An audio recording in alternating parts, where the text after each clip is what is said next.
প্রিয় শিক্ষার্থী বন্ধুরা, আসসালামু আলাইকুম। আশা করি তোমরা সবাই ভালো আছো। তো আজকে আমি তোমাদের সপ্তম শ্রেণীর স্বাস্থ্য সুরক্ষার যে 4 পৃষ্ঠার ছকটি রয়েছে, আজকে আমি তোমাদের সেটা সমাধান করাবো।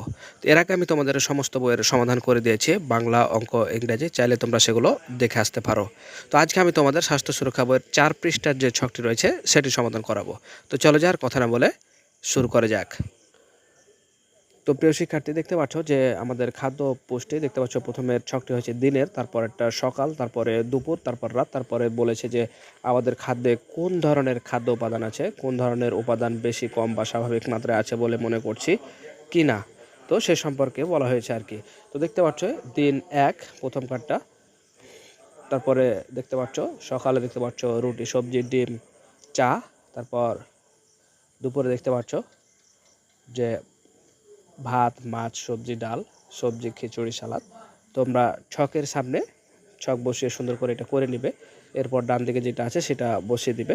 আসলে ছকটা অনেক বড়, তাই একটু হয়তো বা ছোট ছোট হয়ে গেছে, এই জন্য দুঃখ প্রকাশ করছি। কিন্তু আসলে এরকম না করলে আসলে ছকটিও টানানো যাচ্ছে না। তোমরা সুন্দর করে এটা লিখে নেবে, খেয়াল রাখবে যাতে কোনো কিছু ছুটে না যায়। তো আমরা তোমাদের ক্লাস 1 থেকে শুরু করে ক্লাস 10 পর্যন্ত সকল শ্রেণীর সকল সাবজেক্টগুলো করে আসছি। তোমরা চাইলেই সেগুলো দেখে আসতে পারো। তো দেখতে পাচ্ছ যে আসলে পর্যায়ক্রমে তোমাদের সব দেওয়া রয়েছে। তোমরা শুধু সুন্দর করে একটু মিলিয়ে নিবে আর কি। যেহেতু ছকটা একটু বড়, কাজে তোমরা একটু ধৈর্য ধরে সব কিছু লিখে নিবে।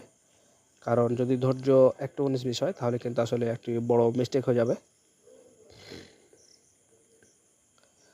তো প্রিয় শিক্ষার্থী, এই ছিল আজকের মতো। দেখা হবে পরবর্তীতে নতুন কোনো গুরুত্বপূর্ণ ছক পড়ে নিয়ে। সে পর্যন্ত আল্লাহ হাফেজ।